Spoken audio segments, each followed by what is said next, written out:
இப்போது சப்வூஃபர் வந்து 8 inch use பண்ணுறேன் ப்ரோ.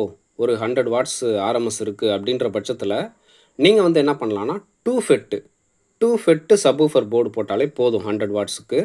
அது டிரைவ் பண்ணுறதே உங்களுக்கு போதுமான எஃபெக்ட் கிடைக்கும். அப்படி உங்களுக்கு வந்து வாட்ஸ் ஆர்எம்எஸ் வாட்ஸ் ஜாஸ்தியாக இருக்குது அப்படின்ற பட்சத்தில் 300 325 அப்படின்னு இருக்கிற பட்சத்தில் நீங்கள் 4 ஃபெட்டு பிரிட்ஜ் டைடு லோடுன்னு சொல்லுவாங்க. புரியுதுங்களா? அந்த பிரிட்ஜ் டைடு லோடு உள்ள சப்வூஃபர் பவர் ஆம்பிளிஃபையர் போட்டு நீங்கள் வந்து 12 இன்ச் டிரைவ் பண்ணீங்க. அதாவது ஆர்எம்எஸ் 300 வாட்ஸ் இருக்க 12 இன்ச் டிரைவ் பண்ணீங்கன்னா பக்காவாக இருக்கும். 8 இன்ச் 100 வாட்ஸு இல்லை 6 இன்ச் 100 வாட்ஸ் யூஸ் பண்ணுறவங்க நீங்கள் வந்து 2 ஃபெட்டு அதாவது 2 மாஸ்ஃபெட் உள்ள சப்வூஃபர் பவர் ஆம்ப் போட்டால் போதுமானது. உங்களுக்கு தேவையான சாஃப்ட் பேஸோ இல்லை ஹார்ட் பேஸோ எப்படி நீங்கள் விரும்புகிறீங்களோ அதுக்கேற்ற சப் ப்ரீ போர்டு போட்டுக்கிட்டிங்கன்னா போதும்.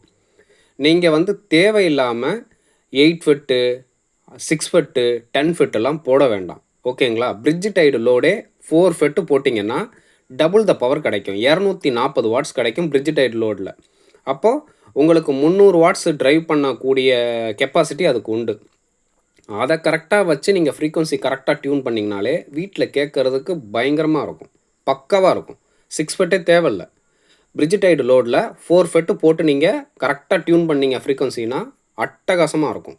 இதுதான் 8 இன்ச்சுக்கும் 10 இன்ச்சுக்கும் உள்ள பவர் போர்டுனுடைய டீட்டெயில்ஸு, சப் ப்ரீ டீட்டெயில்ஸ். தேங்க்யூ.